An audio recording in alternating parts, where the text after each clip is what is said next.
Already நம்ம வந்து transmission and distribution அந்த டாப்பிக்கில் வந்து கொரோனா எஃபெக்ட் அதை பற்றி பார்த்துருப்போம். இப்போ வந்து டிரான்ஸ்மிஷன் அண்ட் டிஸ்ட்ரிபியூஷன் அந்த சப்ஜெக்டில் என்னென்னலாம் இருக்குது, என்னென்னலாம் அதில் படிக்க போகிறோம் அப்படின்றது ஒரு இன்ட்ரொடக்ஷன் பார்க்க போகிறோம்.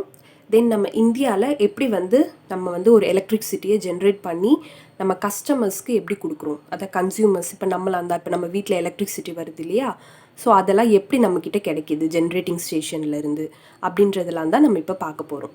ஸோ டிரான்ஸ்மிஷன் அண்ட் டிஸ்ட்ரிபியூஷன் அந்த சப்ஜெக்டில் பேர்லேயே தெரியும், எலக்ட்ரிசிட்டியை எப்படி வந்து டிரான்ஸ்மிட் பண்ணுறாங்க.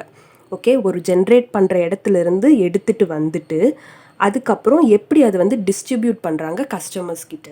இப்போ நம்ம ஏதாவது வந்து ஒரு ஆர்டர் பண்ணுறோம், ஏதாவது அமேசான்லேயோ ஃப்ளிப்கார்ட்லேயோ எதுலேயோ ஆர்டர் பண்ணுறோம், அது வந்து அந்த இடத்துல இருந்து வருது. இப்போ அவங்க ஒரு புக்கு வச்சுருக்காங்க, அந்த புக்கை வந்து அங்கேருந்து பேக் பண்ணி எடுத்துகிட்டு வராங்க. எடுத்துகிட்டு வந்து அதுக்கப்புறம் நம்ம கையில் எப்படி அதை சேர்க்குறாங்க, அந்த மாதிரி இதை வந்து சொல்ல போகிறோம். ஓகே, இப்போ ஒரு ஜென்ரேட்டிங் ஸ்டேஷன் இருக்குது. ஜென்ரேட்டிங் ஸ்டேஷன் அப்படின்னா என்னென்னா, இப்போ ஒரு coal power plant, nuclear power plant இருக்கும், ஏதாவது விண்ட் பவர் பிளான்ட் இருக்கும். அந்த மாதிரி ஏதாவது ஒன்றுத்தில் இருந்து நம்மளுக்கு எலக்ட்ரிசிட்டி ஜென்ரேட் ஆகுது. அது வந்து 11 kV, அதுதான் கான்ஸ்டண்ட்டான ஒரு வேல்யூ. அந்த 11 kV வேல்யூவை நம்ம வந்து என்ன பண்ண போகிறோம், கஸ்டமர்ஸ் கிட்ட எப்படி கொண்டு போய் சேர்க்க போகிறோம் அப்படின்றத இப்போ பார்க்க போகிறோம். ஜென்ரேட்டிங் ஸ்டேஷனில் 11 kV நம்ம வந்து ஜென்ரேட் பண்ணிட்டோம். அதை வந்து ஒரு ஸ்டெப் அப் டிரான்ஸ்ஃபார்மர் யூஸ் பண்ண போகிறோம். ஸ்டெப் அப் டிரான்ஸ்ஃபார்மர் என்ன பண்ணும், வோல்டேஜை வந்து இன்னும் பூஸ்டப் பண்ணி கொடுக்கும் நம்மளுக்கு. ஸ்டெப் அப் அப்படின்னா என்ன, அதை வந்து இன்க்ரீஸ் பண்ணி கொடுக்கும். ஸோ 11 kV வந்து 132 kV நம்ம மாற்றுவோம். ஸோ இது வந்து 132 அப்படின்றது நார்மலாக ஒரு ரெஃபரன்ஸ் வேல்யூவாக எடுத்திருக்கோம். அது வந்து 66ஆகவும் இருக்கலாம், இல்லை வந்து 220 kV மாற்றுவாங்க, இல்லை 400 kV. நம்மளுக்கு எவ்வளோ வோல்டேஜ் நம்மளுக்கு தேவையோ ஒரு இடத்த பொறுத்து அது மாறும். ஸோ 132 kV அப்படின்றது சும்மா ஒரு ரெஃபரன்ஸ் வேல்யூவாக எடுத்திருக்கோம். ஓகே, ஸோ அந்த மாதிரி ஸ்டெப் அப் பண்ணுவோம். ஸ்டெப் அப் பண்ணி அதுக்கப்புறமா டிரான்ஸ்மிட் பண்ணுவோம். இந்த மாதிரி ஏன் ஹை வோல்டேஜாக நம்ம டிரான்ஸ்மிட் பண்ணுறோம் அப்படின்னா, ஹை வோல்டேஜில் இருக்கும்போது நிறைய அட்வான்டேஜஸ் இருக்குது நம்மளுக்கு. அது என்னென்ன அட்வான்டேஜஸ் அப்படின்றது இப்போ பார்ப்போம். இந்த ஹை வோல்டேஜ் டிரான்ஸ்மிஷனில் என்னென்ன அட்வான்டேஜஸ் இருக்குன்னா, இப்போ ஒரு ஹை வோல்டேஜாக நம்ம வந்து பவரை வந்து ஒரு வோல்டேஜையோ இல்லை எலக்ட்ரிசிட்டியை டிரான்ஸ்மிட் பண்ணும்போது என்ன ஆகும், இப்போ நம்ம எடுத்துகிட்டு போகிறோம்ல அந்த கண்டக்டர்ன்றது என்ன, எது வந்து கரண்ட்டை அலோவ் பண்ணுதோ. ஸோ நம்ம ஒயர்ஸ்லாம் யூஸ் பண்ணி எடுத்துகிட்டு போகிறோம் இல்லையா, அதை தான் வந்து கண்டக்டர் அப்படின்னு சொல்கிறோம். அதோட வால்யூம் வந்து வோல்டேஜ் ஸ்கொயருக்கு இன்வெர்ஸ்லி ப்ரொபோர்ஷனலாக இருக்கும். ஸோ அப்போ வந்து என்ன அர்த்தம் அப்படின்னா, நம்மளுக்கு ஹை வோல்டேஜ் இன்க்ரீஸ் ஆக கண்டக்டரோட வால்யூம் வந்து டிக்ரீஸ் ஆகும். ஸோ அதனால் நம்ம வந்து ரொம்ப வந்து பெரிய கண்டக்டர்ஸை யூஸ் பண்ண தேவையில்லை, கொஞ்சம் தின்னான கண்டக்டர்ஸை யூஸ் பண்ணோன்னா அது மூலமாக நம்மளுக்கு காஸ்ட் வந்து ரெடியூஸ் ஆகும் அப்படின்னு சொல்கிறாங்க. அடுத்து டிரான்ஸ்மிஷன் எஃபிஷியன்சி இன்க்ரீஸ் ஆகும். ஸோ வோல்டேஜ் இன்க்ரீஸ் ஆக நம்மளுக்கு வந்து லாஸஸ் வந்து குறையும். லாஸஸ் குறைஞ்சிச்சின்னா எஃபிஷியன்சி இன்க்ரீஸ் ஆகிடும். ஸோ எஃபிஷியன்சி இன்க்ரீஸ் ஆகுது அப்படின்னா நம்மளுக்கு என்ன ஆகும், லைன் ட்ராப்புன்னு இருக்குது, பர்சன்டேஜ் லைன் ட்ராப், அதான் லாஸஸ் மாதிரி தான் அதுவும் வந்து நம்மளுக்கு டிக்ரீஸ் ஆகுது. இதனால தான் நம்ம வந்து ஹை வோல்டேஜில் டிரான்ஸ்மிட் பண்ணுறோம். ஓகேவா, ஸோ அதனால தான் டிரான்ஸ்மிஷன் வந்து ஹை வோல்டேஜ். இப்போ இதில் என்னென்னலாம் டிஸ்அட்வான்டேஜ் இருக்குது அப்படின்னா, இப்போ ஒரு வோல்டேஜ் வந்து நம்ம டிரான்ஸ்மிட் பண்ணுறோம், இன்சுலேஷன்லாம் நம்ம கொடுக்கணும். இன்சுலேஷன் எதுக்கு, ப்ரொடெக்ஷனுக்காக தான். ஓகேவா, இன்சுலேட்டர்ஸ் அப்படின்னா கண்டக்ட் பண்ண அது ஒரு எலக்ட்ரிசிட்டியை. ஸோ அது எதுக்கு நம்ம யூஸ் பண்ணுறோம் அப்படின்னா, இப்போ ஏதாவது ஆக்சிடென்டலாக ஏதாவது டச் பண்ணிட்டாலோ அந்த மாதிரி இருக்கிறதுக்காக இன்சுலேஷன் பண்ணி வச்சோன்னா அது வந்து ஆக்சிடென்ட்ஸை வந்து ப்ரிவெண்ட் பண்ணும். ஓகேவா, அதுக்காக தான் நம்ம இதை யூஸ் பண்ணுறோம். ஸோ அந்த இன்சுலேஷனும் அதிகமாக படுத்தணும். ஓகேவா, ஹை வோல்டேஜாக இருந்துச்சுன்னா இன்சுலேஷனோட இதுவும் அதிகமாகும், அப்போ அதோட காஸ்ட்டும் அதிகமாகும் நம்மளுக்கு, அதை தான் சொல்கிறாங்க. அடுத்து இப்போ ஹை வோல்டேஜ் அப்படின்னா இப்போது அதில் வந்து டிரான்ஸ்ஃபார்மர்ஸ் தான் யூஸ் பண்ண போகிறோம். ஏன்னா வந்து ஒரு கம்மியான வோல்டேஜை ஸ்டெப் அப் பண்ணி அதை வந்து அதிகப்படுத்திட்டு அதுக்கப்புறம் வந்து திரும்ப வந்து குறைக்கணும். அப்புறம் அதுக்கு நிறைய ப்ரொடெக்ஷன் எக்யூப்மெண்ட்ஸ்லாம் போடணும், அதுக்கெலாம் நிறைய காஸ்ட் ஆகும். ஸோ அதெல்லாம் வந்து டிஸ்அட்வான்டேஜ். ஓகேவா, ஓகே, இப்போ அதான் வந்து ப்ரைமரி டிரான்ஸ்மிஷன் அப்படின்னு சொல்கிறோம். இந்த ப்ரைமரி டிரான்ஸ்மிஷன் அப்படின்னா இப்போ நம்ம எல்லாமே வந்து இது ஃபுல்லாகவே வந்து 3 phase ஏசியை தான் நம்ம யூஸ் பண்ணுறோம். ஏன் நம்ம வந்து 3 phase ஏசியை யூஸ் பண்ணுறோம், டிசி யூஸ் பண்ணலை, 2 phase ஏசியாக யூஸ் பண்ணலை, சிங்கிள் ஃபேஸ் ஏசியாக யூஸ் பண்ணலை அப்படின்றத நம்ம முன்னாடியே வந்து ஒரு இன்ட்ரொடக்ஷன் மாதிரி சர்க்யூட் தியரியில் சொல்லியிருப்போம். பட் அதோட ஃபுல் எக்ஸ்ப்ளனேஷன் வந்து நெக்ஸ்ட் வீடியோவில் கண்டிப்பாக வரும். ஸோ வெயிட் பண்ணிகிட்டே இருங்க. இப்போ இதை பார்ப்போம். ப்ரைமரி டிரான்ஸ்மிஷனில் 3 ஃபேஸ் 3 ஒயர் யூஸ் பண்ணுறோம்.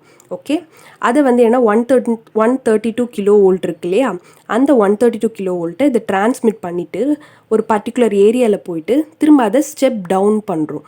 ஓகேவா, ஏன்னா ஹை வோல்டேஜில் டிரான்ஸ்மிட் பண்ணும்போது தான் நம்மளுக்கு லாஸஸ்லாம் கம்மியாக இருக்கும் அப்படின்றதுனால அதை வந்து ஸ்டெப் அப் பண்ணி டிரான்ஸ்மிட் பண்ணிவிட்டு இந்த இடத்துல ரிசீவிங் ஸ்டேஷன் ஒரு இடம் இருக்கும். இப்போ ஒரு பர்டிகுலர் இடம், இப்போ ஏதாவது வந்து ஒரு கோல் பவர் பிளான்ட் இப்போ நெய்வேலியில் இருக்குது, அங்கேருந்து இப்போ வேறு ஏதோ நம்ம ஊருக்கு, இப்போ உங்களோட சென்னையில் இருக்க ஏரியாவுக்கு எதுக்கும் ஒன்று நம்ம வந்து சப்ளை பண்ணணும் அப்படின்னா அது பக்கத்தில் இருக்க ரிசீவிங் ஸ்டேஷன் ஒரு இடம் இருக்கும். அந்த இடத்துல இதை வந்து டிரான்ஸ்மிட் பண்ணி கொடுப்போம். அந்த டிரான்ஸ்மிட் பண்ணி கொடுக்குறத அதை வந்து திரும்ப வந்து செகண்டரி டிரான்ஸ்மிஷன் பண்ணும். ஓகேவா, ஸோ இந்த இடத்துல வந்து என்னென்னா 132 கிலோ வோல்ட் இருக்கிறத 33 கிலோ வோல்ட்டாக மாற்றி இந்த ரிசீவிங் ஸ்டேஷனுக்கு வந்துடும். ஸோ இந்த ரிசீவிங் ஸ்டேஷன்லேருந்து திரும்ப வந்து நம்ம இன்னொரு இடத்துக்கு எடுத்துகிட்டு போவோம். இப்போ வேறு ஏதாவது ஒரு சென்னைக்கு பக்கத்தில் இருக்க ஒரு ஏரியாவில் ரிசீவிங் ஸ்டேஷன் இருக்குன்னா இப்போ சென்னைக்கு கொண்டு போகணும் அப்படின்னா திரும்ப அதை வந்து இன்னொரு செகண்டரி டிரான்ஸ்மிஷன் நடந்து அங்கே இருக்க ஒரு சப்ஸ்டேஷனுக்கு போகும். ஓகேவா, சப்ஸ்டேஷனுன்றது தான் பல ஏரியாவுக்கு ஒரு இடத்துல வந்து ஒரு இடத்துல இருந்து பல ஏரியாவுக்கு சப்ளை போகும். ஸோ அதுதான் நம்ம சப்ஸ்டேஷன் அப்படின்னு சொல்லுவோம். ஸோ சப்ஸ்டேஷன் வந்து இப்போ நம்ம ஏரியாவுக்கு பக்கத்தில் எது இருக்குது அப்படின்றத நீங்கள் சும்மா கூகுள் பண்ணி பார்த்துட்டு ஓகே நம்ம சப்ஸ்டேஷன் இதுதான் அப்படின்றத நீங்கள் தெரிஞ்சுக்கோங்க. அடுத்து இது வந்து என்ன செகண்டரி டிரான்ஸ்மிஷன், அதுவும் 3 ஃபேஸ் 3 ஒயர் தான். அந்த இடத்துல வந்து என்ன பண்ணுவோம், இந்த இது transformer step down transformer use பண்ணி திரும்ப 11 kVயாகவே மாற்றிடுவோம். இப்போது இந்த 11 kVயை டேரெக்டாகவே நம்ம பண்ணியிருக்கலாமே, ஏன் இப்படி மாற்றி மாற்றி பண்ணுறோம் அப்படின்னா அதுதான். இப்போ நீங்கள் டேரெக்டாக இதை கொடுத்துருந்தீங்கன்னா இங்கே வரது 11 kVயாக இருந்திருக்காது, அதை விட ரொம்ப ரொம்ப கம்மி வேல்யூஸாக நம்மளுக்கு வந்திருக்கும். அதனால தான் நம்ம வந்து என்ன பண்ணுவோம், இங்கே ஸ்டெப் அப் பண்ணி ஸ்டெப் டவுன் பண்ணி அதுக்கப்புறம் இங்கே வந்து 11 kVயாக மாற்றி கொடுக்குறோம். ஓகேவா, ஸோ இந்த மாதிரி சப்ஸ்டேஷனுக்கு கொடுத்துருவோம். சப்ஸ்டேஷன்லேருந்து நம்மளுக்கு டிஸ்ட்ரிபியூஷன் நடக்க ஆரம்பிக்கும். டிரான்ஸ்மிஷன்ன்றது என்னென்னா இப்போ ஒரு ஏரியாவிலேருந்து ஒரு ஏரியாவுக்கு வந்துருச்சு.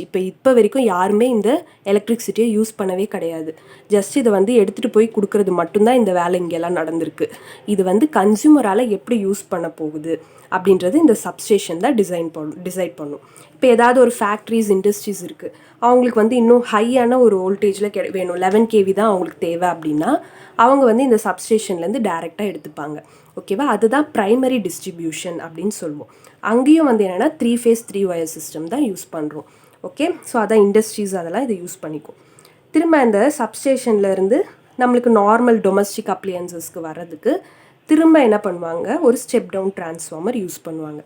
அந்த ஸ்டெப் டவுன் டிரான்ஸ்ஃபார்மர் என்ன பண்ணுன்னா இந்த 11 kVயை 400 வோல்ட்டாக ஸ்டெப் டவுன் பண்ணிக்கும். ஸ்டெப் டவுன் பண்ணி நம்ம கன்சியூமர்ஸ் கிட்ட போகும். ஓகே, ஸோ இந்த இடத்துல மட்டும்தான் இதுதான் செகண்டரி டிஸ்ட்ரிபியூஷன் அப்படின்னு சொல்கிறோம்.